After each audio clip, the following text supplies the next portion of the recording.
Hi பிள்ளைங்களா, வணக்கம். உங்கள் சத்தியம்மா.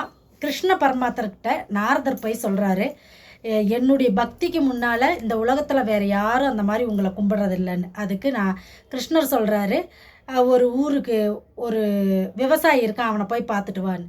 அங்கே போய் பார்த்தா அவன் காலையில் எந்திரிக்கிறான், பால் மாட்டில் பால் கறக்கிறான், கடவுளை கும்பிட்றான், பாலெல்லாம் ஊற்றிட்டு நைட்டு வரான், சாப்பிட்றான், கடவுளை கும்பிட்றான், தூங்குறான். அதுக்கு நாரதர் சொல்கிறார், இதுவா பக்தி?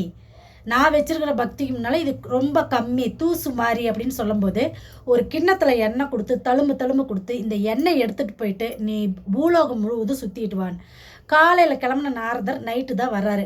கடவுளே, நான் பார் பூலோகம் முழுவதும் சுற்றி வந்தால் ஒரு சுட்டு எண்ணெய் கூட கீழே சிந்தலை அப்படின்னு சொல்லும்போது, எண்ணெய் இன்னைக்கு எத்தனை தடவை நினச்சேன் அப்படின்னு கடவுள் கேட்குறாரு. ஐயோ மறந்துட்டேன் கடவுளே, எண்ணெய் சிந்தாமல் இருக்கணும்னு என் முழு கவனமும் எண்ணெய் கிண்ணத்து மேலே போனதுனால உங்களை மறந்துட்டேன்.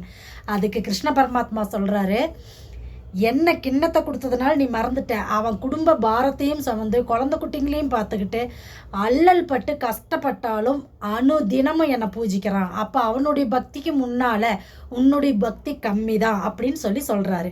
இதிலேருந்து நம்மளுக்கு என்ன தெரிய வருதுன்னா, குடும்பத்தில் கஷ்டம் இருந்தாலும் நல்லது நடந்தாலும் துயரம் நடந்தாலும் எவ்வளோதான் குடும்ப பாரத்தை சுமந்தாலும் நம்மளுடைய பக்தி தான் ரொம்ப மேலானது. தினமும் கடவுளை கும்பிட ஆரம்பித்தோம்னா பனி, அதாவது ரொம்ப பெரிய வர விஷயம் கூட பனி போல விலகிடும். சரிங்களா? அதனால தான் இந்த கதை உங்களுக்கு. இந்த கருத்து தினமும் கடவுளை கும்பிட்டா முழு பரிபூர்ண அருள் நம்மளுக்கு, கடவுள் அருள் நம்மளுக்கு கிடைக்கும், இறை அன்பு கிடைக்கும். சரிங்களா? ஓம் சக்தி அங்காள சக்தி. நல்லதை மட்டும் நினைப்போம், நல்லதே நடக்கும்.